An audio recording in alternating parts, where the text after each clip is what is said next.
Welcome, everyone, to today's episode of Carefulist, the podcast. I'm Katie Christophic, founder of The Carefulist. Today, we welcome Michele Arnoldy, who is an author of the book, His Last Breath. Thank you for joining us, Michele. It's wonderful to have you. Well, thank you for having me, Katie. So, I always like to start at the very beginning and let my guests tell their story. So, where does your caregiving story start? Okay. Well, I was married to my husband for nearly 20 years, and a series of things happened, but what I would call the tipping point is when he had a large corporate job at a bank. He was a senior vice president, and he built up a new program within the bank from person of one to 90. It was a lot of Yeah. work. It took him years. Mhm. And out of the blue, he was fired. And that threw him in a Yeah. tailspin. Yep. And so this is my book right here. This is what it looks like, the cover of my book. And I thought, I actually wrote about, this very thing. So I thought if it's okay if I just read a few paragraphs of Sure. what that's like. Yeah. So we were actually in Mexico on vacation, and his assistant contacted him to let him know that she identified the envelope typically used for termination notices, which was addressed to him. Chris was crushed by the news of his termination because he dedicated his best to the goals set before him. He sacrificed months of long hours, sleepless nights, endured insurmountable stress while snuffing out one fire after another. Chris refused to dwell on the injustice he faced, and instead, he actively sought out a new senior management position within the same company. Chris's impressive work ethic and success has always set him apart in his career. It was no surprise that he felt confident about landing another great job. However, after facing rejections from 15 executive positions internally, Chris suspected foul play. The truth slowly came into the light. A woman intentionally blackballed him, rendering him virtually not hireable internally and everywhere. Anger fueled him to act. We drafted countless letters to clear his name, and I believe in his abilities and advocated for his professional worth. I stood by him, engaging in his fight. It was heartbreaking to see Chris feeling so hopeless after our efforts yielded little results. I suggested that he take a professional break while I increased my coaching hours. He deserved to have less stress by not working and just doing the things that he enjoyed. So that's kind of how it started. And it threw him into a pretty deep depression because he was unable to, even outside of the corporation he was working, he was highly sought after, couldn't get a job at all. Yeah. So he felt like his career was over. Yeah. And he was only 56 years old and had a lot more in him. And he was Hmm. quite successful. And there were all of this without an explanation. So I watched him spiral down. And in that situation, you want to do everything you can. You want to be there. You want to, give words of affirmation and encouragement. But honestly, it was a really bad deal, and there wasn't a whole lot I could do. So Right. that's what started his, what I call PTSD trauma. And that also instigated from childhood stuff that was now coming into play. And when Mhm. he was 47 years old, he volunteered to go to Afghanistan as a PR person to Mhm. develop a relationship with the Afghan village leaders. So, as you recall, the Taliban wanted to come in and take over. And what Mhm. they wanted to do is take their children, their boys, and turn them into soldiers.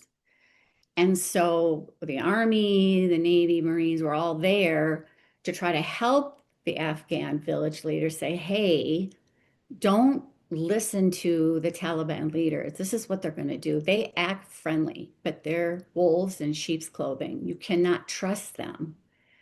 But the army, you can trust, and we're here to help you, and we will not abandon you, Hmm. and we will be true to our word. So that was Chris's job, was to build those relationships, which he did do, and he did a really good job. But then that morphed, unfortunately, into a close range combat situation.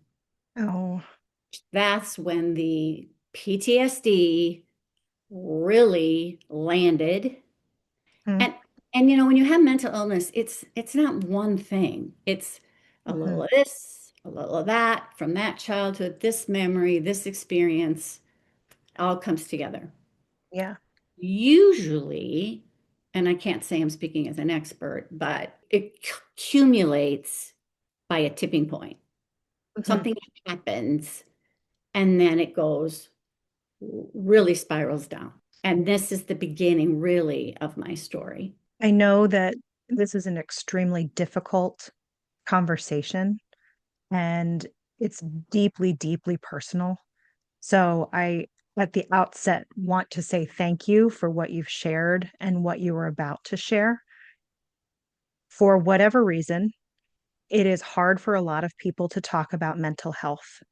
Yeah. And the fact that you are sharing your story will help other people talk about their story and fully seek the help that is out there for them. That's so true. And Katie, it's easier to say my family member or the person I love has cancer, Yeah.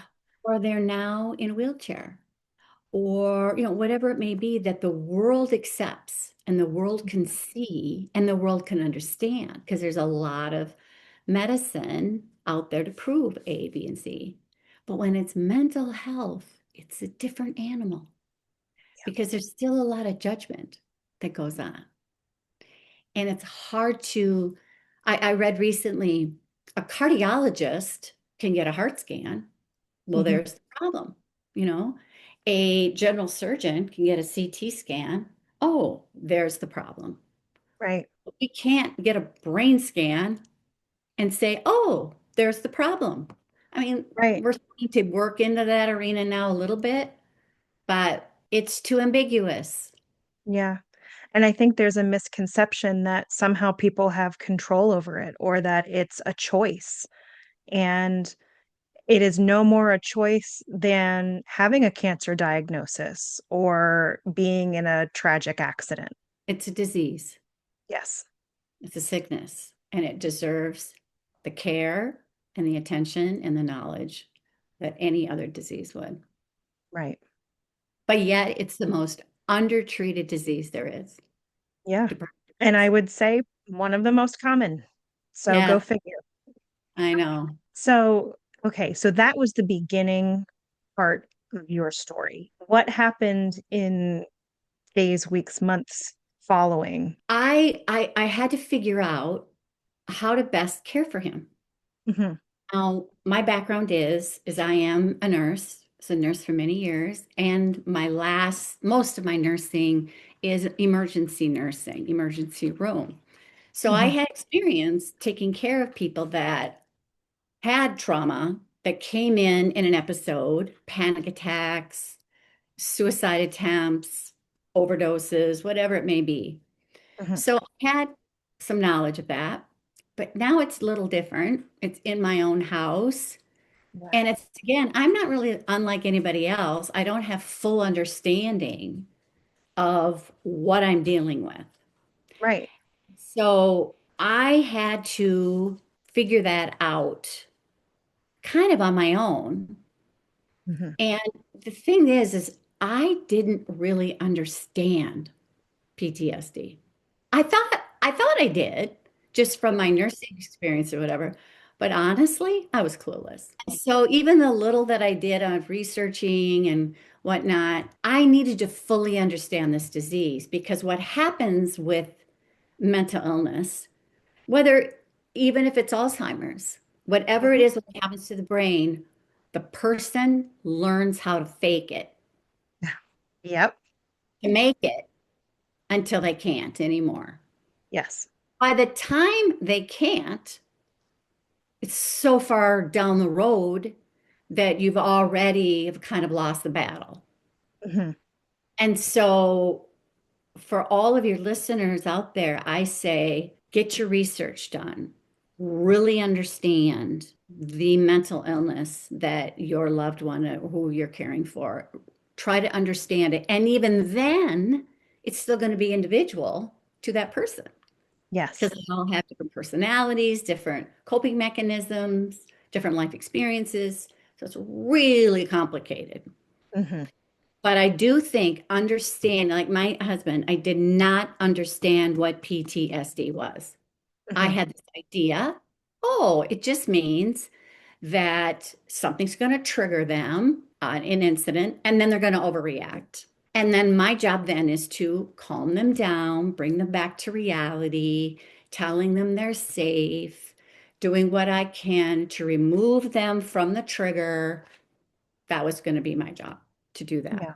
And I was just this much. That's where I hold responsibility for not knowing and not realizing it and how well he was at hiding it. He was triggering all the time, but he didn't want me to know. So Oof. they hide it, but they're not that good at hiding it. I mean, unless I needed to be looking for it, but I Right. wasn't looking for it because I didn't really understand it. Yeah. Do your homework without taking on so much responsibility that you're overwhelmed, Hmm. but at least enough where you can do what you can do. And Right. you also still have to rely on the professionals that are helping your loved one too, but you could share some of your experiences and have them bring in their information, and then together you can come up with the best way to care for this person. It is a heavy topic. Mhm. And you said something that resonates so much with me.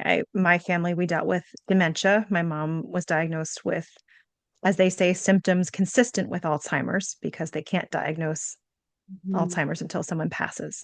Um, but yeah, she hit it well. I was suspicious for a long time, but it could be easily explained away. And especially at her age, she was in her early 60s. It was like, okay, well, this is unlikely at this age. So I guess I'm just overreacting. I had little kids, I was tired, but in hindsight, that hit at the bottom of my stomach, that nagging thought at the back of my mind, it was right. Yep, and you have to trust your instinct, Yes. even though it doesn't fit into the paradigm of what a normal dementia age would be. Right. And you can start to beat yourself up about stuff like that. Hmm. Like, why didn't I? Now that I know.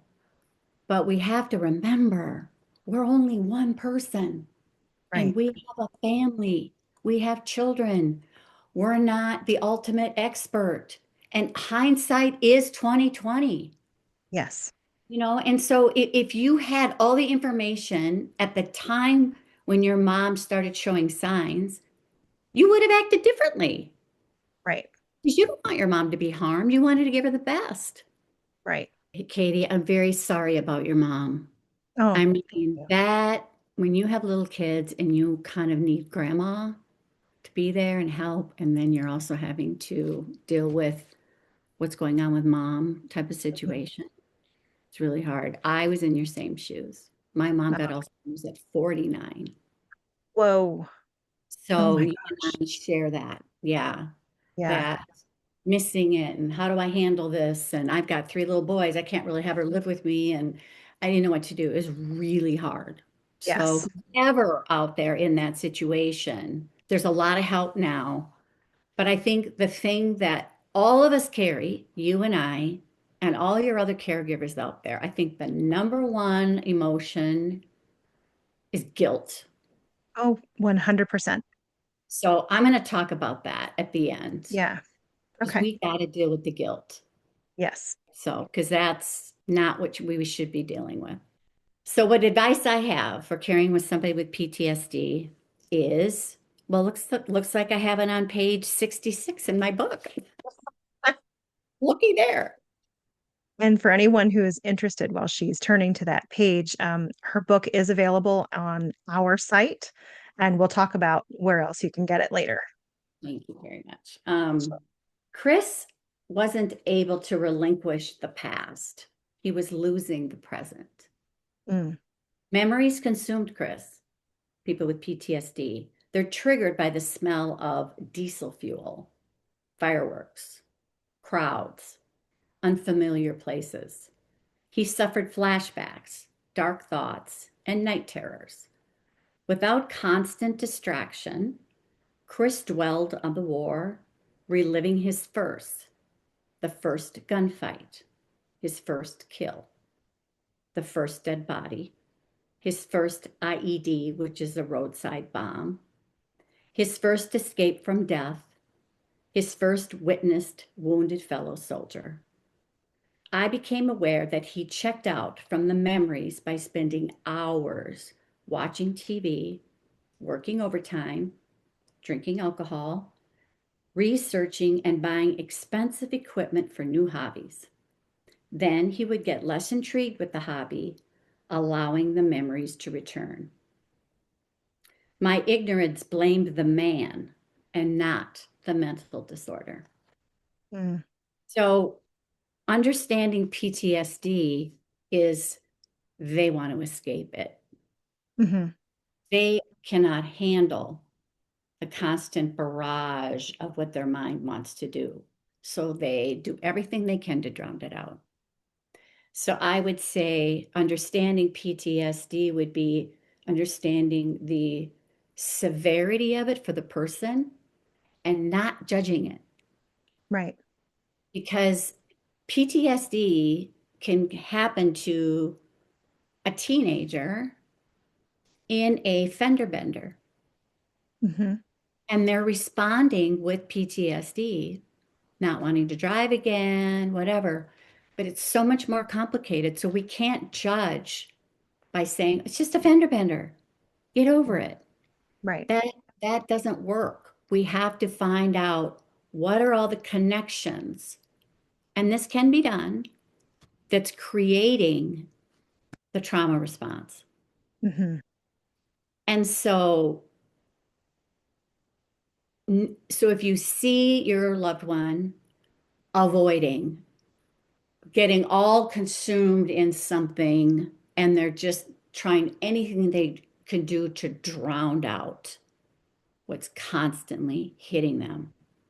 If they're waking up at night and they say, I don't know what woke me up, I'm just really shaken up. Sometimes they don't remember. These are Mhm. all things that you can be looking for, regardless of what the actual incident was that created the trauma.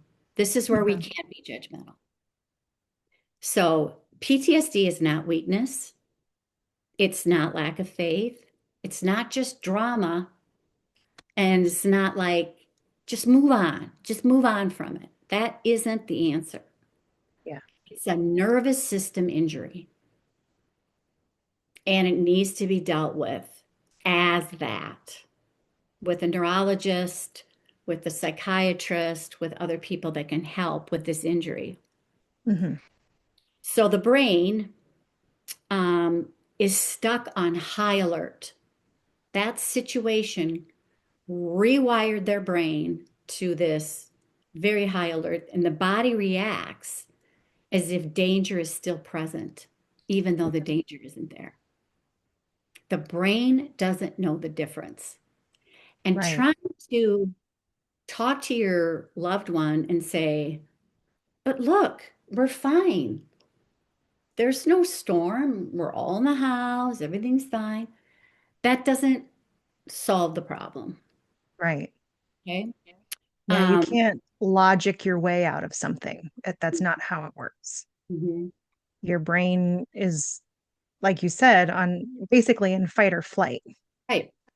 I always think of it, when you drive a stick. car. Hmm. You put it in first gear and you go, "Rrrr," and then you know it's getting really high that you need it on to second. Well, Yeah. with PTSD, it's in first gear and it doesn't come down to second. Yeah. It just stays revving that high. Mm. That's a really good example. Thank you. You're welcome. So you're not dealing with somebody who won't calm down. You're dealing with someone whose body can't calm down. Just understanding that reduces a lot of resentment and judgment that we have Yes. on people that are dealing with PTSD. Second thing about PTSD, I would say, is don't become the regulator of their emotions Mm. because we can't control them. And yet, this is where caregivers of PTSD get trapped. Number one, you know that you can't manage their triggers because we don't know when they're going to happen, Hmm. what they're going to be necessarily. We might start to get a pattern and we can do some of that, but not always. We're not going to be 100% successful. You can't prevent the spiral. You think you can, but you can't. And you can't absorb their outbursts. So if you're the caregiver, you're the one that they probably trust the most, and they're going to attack you because they don't know what to do. They're not Right. regulated. And you can't absorb that attack because it really isn't about you. It's about how they're managing their trauma at the moment. Mhm. And you cannot walk on eggshells forever. You can't say, okay, well, if this is all about me, I'm responsible for that trigger. So that means I better do this and I better do that right. And all of a sudden, the caregiver has this weight that's so huge that Yeah. they're not supposed to carry that weight because it really isn't about them. But Right. it's so hard to separate what's coming at them to what they think is they're responsible for. But Yeah. it really isn't about them at all. So I hope that Yeah. helps people. That is very helpful because, I would imagine it's extremely hard to separate those two things because at some point your own personal mental defenses start firing and you're stuck between trying to be a supportive care partner and trying to exist in your own healthy way. You got it. Especially if you're a mom or a spouse, it feels like a personal attack of how well you're loving them. And then you Hmm. go, I'm, I'm doing everything I can to love you, and apparently I'm not doing it well enough. I'm Yeah. not loving you well enough. And then you feel defeated Hmm. and that you feel like I'm not a good caregiver then. I'm not doing the right things. And now everybody's spiraling. Right. And then it gets to be almost chaos. The Yeah. situation becomes okay. So it's loving to be supportive, but it's not loving to become their nervous system. Do not take on what they're going through because otherwise, then you are creating the chaos. You have to keep yourself separated enough, which may feel unloving, maybe, but actually it's very loving because somebody's got to stand strong, keep their head clear, not have all these emotions involved, and to be able to separate themselves to manage the situation. And I was just thinking as you were saying that your training as a nurse, I would imagine maybe came in handy. I don't know. It's probably harder because it's a personal situation rather than being at work. Yeah. But it did help. It absolutely helped. But and this is a good, you have to learn statements and you have to learn healthy ways of dealing with the person that's going through their trigger. And one thing I would say is, I care about you, but I am not responsible for stabilizing you. Mm, yeah. That's a boundary. It's not abandonment. It's a Mhm. boundary. And caregivers need boundaries. Yes. And then I would say, encourage professional help without becoming it. Mm. You Oh, can't that's be good. a professional help. This is where it was really hard for me Yeah. because I was a professional. Right. And that's what I did do. But I had to separate myself. And I eventually got there that I am his wife. I am not his nurse, Right. you know? So I did, though, use my medical background to make suggestions on what Hmm. I thought would be helpful. And unfortunately, Chris turned them all down. And he literally said, I'm doing this my way. I'm picking my own therapist, my own psychiatrist, my own treatment plan, and I'm doing this my way. And then I would say, well, could you at least listen to what I think would be helpful? Yeah. He had in and out, in and out. He had to take charge. But I guess what I did was then I just said, okay, the fact that you're even getting help is a healthy decision. Yes. And I support that. So I kept it positive, Hmm. trusting that this would be a good road. But I had to be very careful. We all have to be as caregivers. We are not their therapists. Right. Keep the therapy where the therapy needs to be. We are their support caregivers, but we Hmm. also have to have boundaries with that. And that's where I do believe it can be individual, but there are some universal boundaries we can carry. If you become their therapist and if you start telling them what to do, what happens is it starts eroding the relationship you have with them. Yeah. And they begin not to trust you. And then other people in the family may have different opinion of what you say. You're the mom, you're the spouse, you probably have lead, your opinion matters the most. But if people don't agree, then it starts going to create division in the family. Right. And I would imagine if someone else has a different approach and it's more in line with what the person who is suffering wants to hear, that also causes confusion. Very good. Very good point. And what do we call that? Enabling. Right. So, and if it's a temporary fix because they got what they wanted, it may feel like the right thing, but in Hmm. the long run, it isn't. Yeah. So I'd say learn their triggers. So as a caregiver, as a person who's living with and caring for somebody with PTSD, you ought to always be on observant mode, which is exhausting.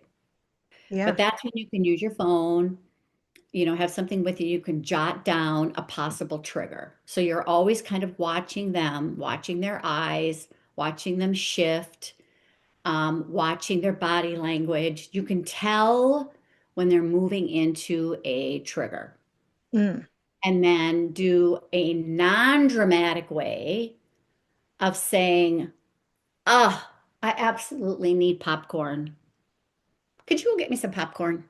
I mean, just get them out of it somehow of Yeah. the situation as best as you can, making it just keeping it low key. Right. Um, So create a distraction rather than point out, I think you've been triggered. don't point it out because you know what? You're going to notice it even before they do. Mm. Okay. They're all of a sudden feeling it Right. and they don't know what's going on. Mm. And you're going to know, Yeah. probably pick up on it more than they do. So it's helpful to know what environments escalate their symptoms. So Hmm. if you know crowds are a problem, like my husband, that ended up being an issue. He Hmm. couldn't go to crowds. So we didn't go to the state fair anymore.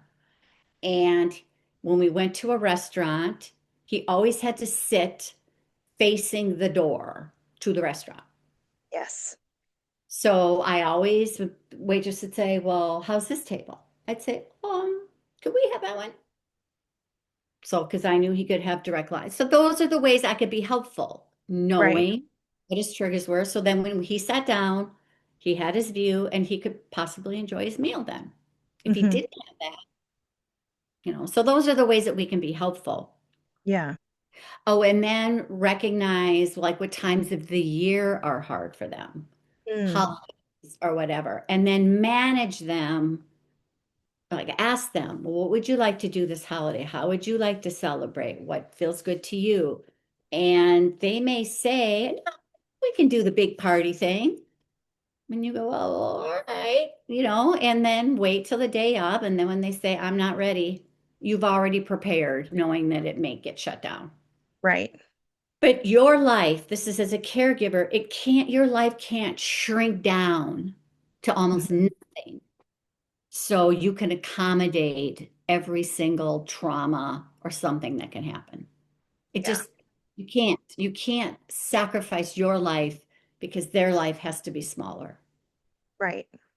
So you need to build ways in where they're home just doing their own thing and you go do the crowd thing or whatever it may be. You can't allow your life to not be lived and do the things that you like to do because this is when burnout happens and Right. resentment happens. And we do want our care for our person to be real. We want it to be genuine, coming from a place of true caring. But if we start sacrificing and giving up so much, then we're going to be resentful. Yes. And when that happens, that bursts this icky, and it'll come out Hmm. in our caregiving. Yes. And then Yeah. we're not going to be happy with ourselves either. Right. Yeah. That's certainly where guilt plays a role for Yeah. sure. One of the Yeah. many, many places. Right. So compassion. So we're Hmm. compassionate plus structure that equals safety. Mm. So I was compassionate that my husband needed exercise. So I'd say, okay, dogs need walking this morning. Would you be willing to take the dogs for a walk? He'd say, okay. So he had, he would do that. And then I would have a snack for him. And then I would say, hey, you like doing yoga? Do you want to do your yoga now? Oh, yeah, okay, I'll do my yoga. So, all of that structure, which they need, by the way, people with PTSD need structure. Hmm. Then it felt like that was a safe day. We're doing okay. We're not putting ourselves in harm's way. Compassion without structure, you're just compassionate. Well, I really feel bad that you're in this place, but you're not structuring anything to help. Then you get chaos, Mm. because then you Yeah. don't have control over all. That's good. Right. That can happen. People with PTSD, they often have anger issues. So it often is expressed as irritability, very irritable. They'll just, like I remember Chris, he was on disability at the time for his PTSD, and he put on his jacket and he tried to zip it and it got stuck, at the Hmm. bottom. He goes, I just can't. Ah! And he just got so mad and irritable. And so you can't, you just have to go, oh, okay. Well, instead of, well, just let me do it. Just stop. Just let me do it. That is not a good scenario. Say, well, would you like some help? Or how about here? Throw on this coat. It's got buttons, or just Yeah. keep it on the down low. They often emotionally withdraw. Hmm. And when that happens, especially as a mom or spouse, we're going to take that personally. Hmm. We are taking care of them. And they hasn't even said two words to me all day. And so this is where we have to again say, this isn't about me. This isn't about me. This is what they're going through. This is a manifestation of PTSD where they're going to withdraw. Right. You can ask, is there something I did that upset you? And they'll say, nope. And how can I help you today? Or how can I help you right now? Nothing. Okay. Just let them be. Yep. Um, Chris became very hypervigilant about everything. Mm.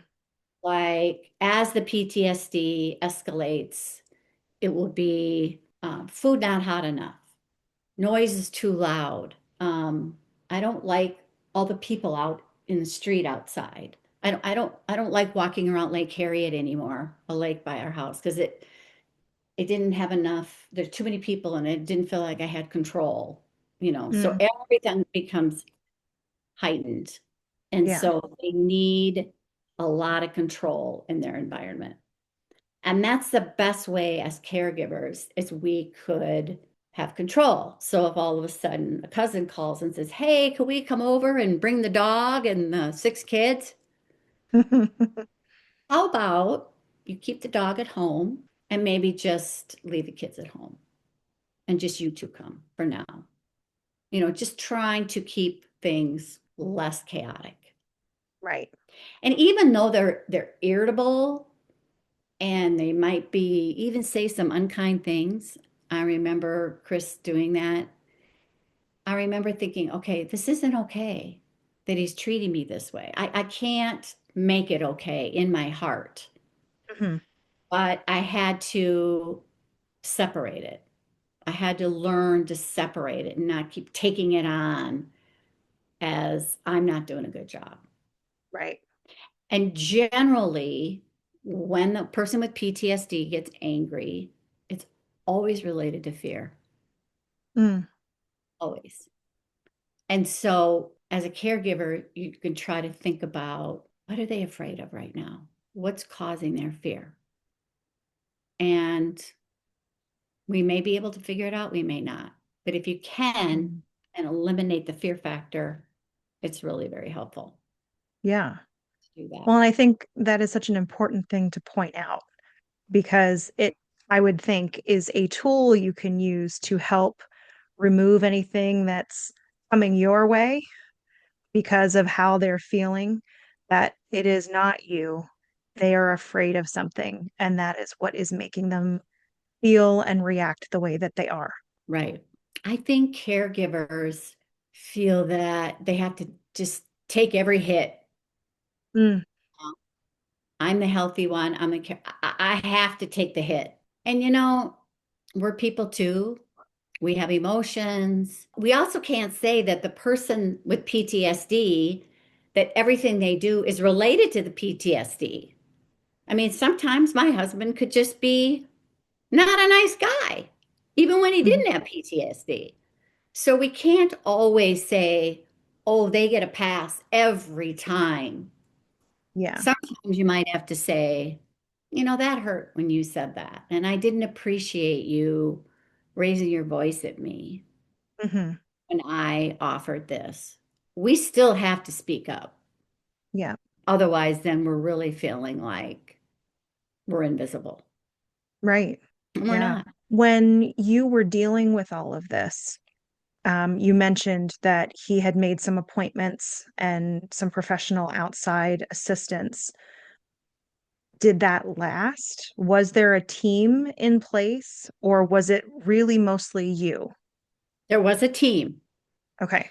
And I would ask questions after appointments. And what did this doctor say? What did your group therapist say? What did the social worker say? And he would tell me. And inside I'm going, I don't agree with any of that. Hmm. But, and initially I would say, well, what about trying this? Because that I know you and I think that would be great for you. Hmm. No. And he would just say no. And so I finally just had to get to the point where, you know what? He has professional help.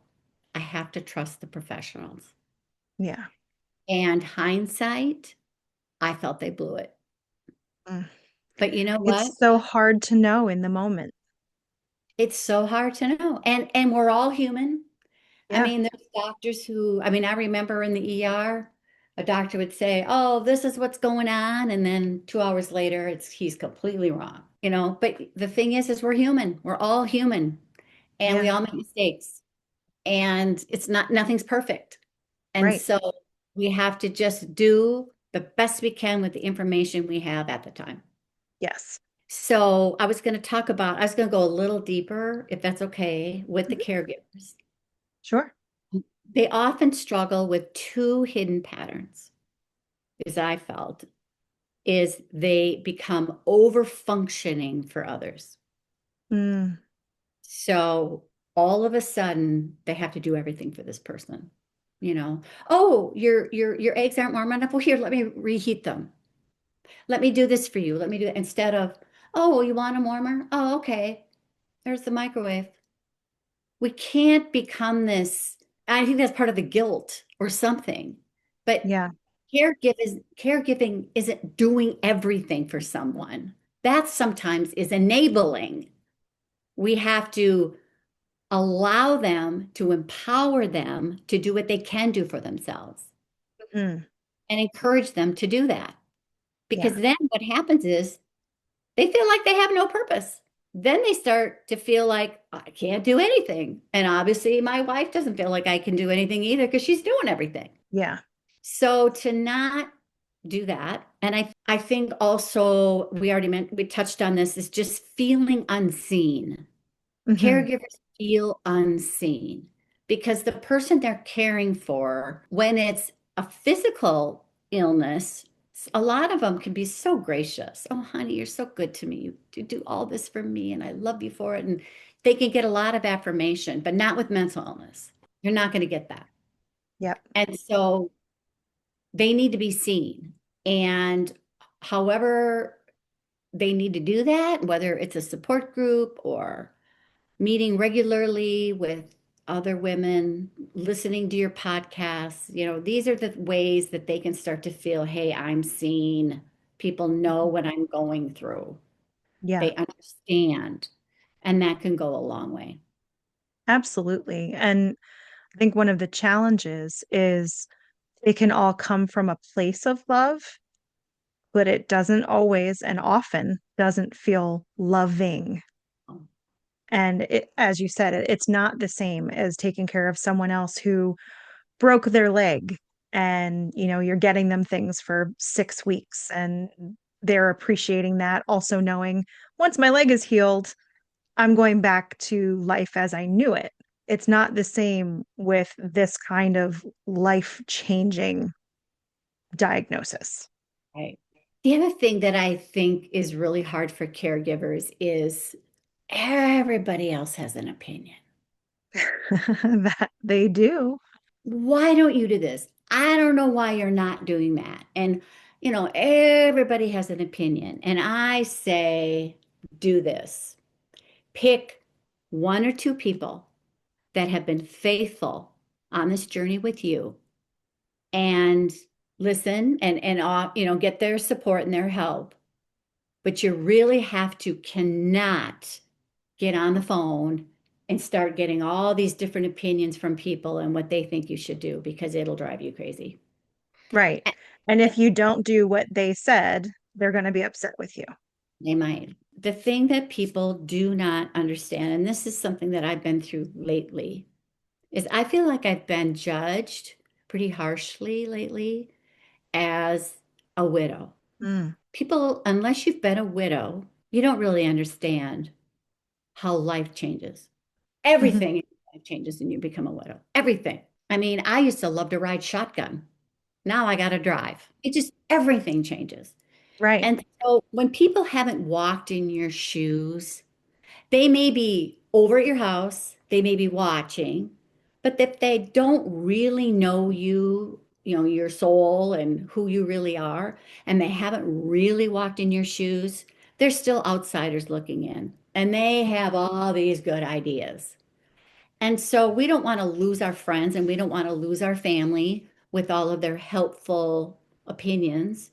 So we Hmm. have to come up with lines that are kind, but are still saying, you don't understand, so Right. somehow, and everybody can have their own, whatever that Mhm. is. But thank you for your suggestion. I can see why you might suggest that. I'm going to take that into consideration and I'll Hmm. see if maybe that or a portion of that might work. So thank you for caring, and leave it at that. And when I talk about your shoes, I'm talking about is they don't understand the love you carry. Right. and that you You still carry and you will always carry. know, they That don't, doesn't go away. you know how they say hunger can't be transferred? Yeah. You know, sometimes love can't be transferred, and people think they get it, but they really don't know the love that you carry.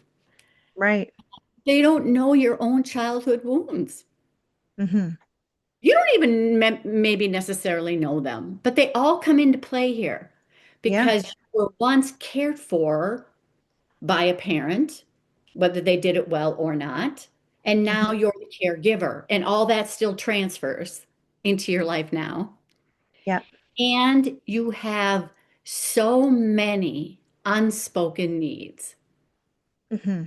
And the thing is you don't even speak them to yourself because you barely have time because you're Right. so busy thinking about the needs of the person you're caring for and the needs of the people that also care for them, that have opinions.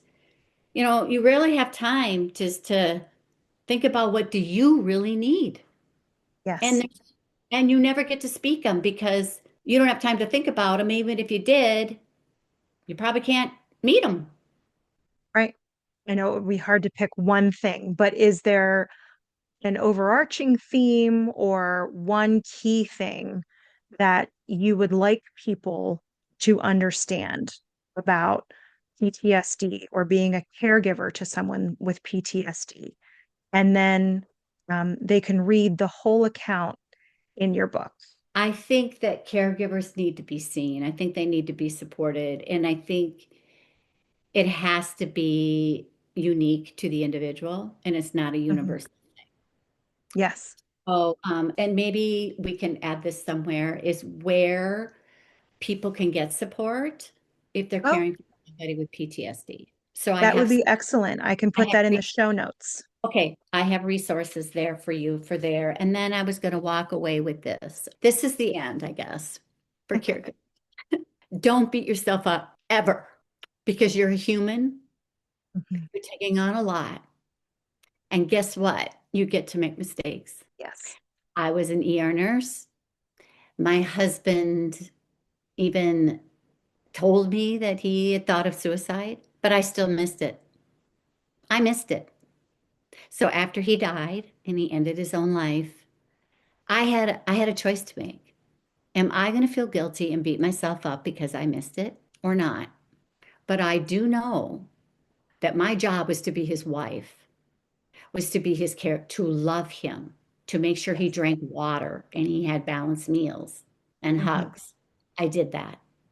Yeah. I stepped out of my nurse's shoes, so I missed that. And he also had chest pain, Mm. and I missed that. But I asked him all the questions. You short of breath, Right. blah, blah, blah. No, no, no, but I just feel this pain right here. Well, I bet it's anxiety. Let's get you on a acid blocker. That feel better? Yes, it does feel better. Autopsy showed he was loaded with heart disease, Ah, and I missed it. As a nurse, I could have beat myself up. But guess what? God did not ask me to be his psychologist, his cardiologist, his wife, his cook, his all of it. I'm only one person. right. And I had to end up with, did I love him well? Did I love him? Did I care for him well? Did I do my best? And I know I did. So Yes. I decided that I had to let it go. And Yeah. I'm not going to feel guilty. I'm not going to beat myself up. And he chose the path he wanted to choose for his care. It was different than what I would have chosen. But as his wife, I had to respect his decisions. And I did. Mhm. Yeah.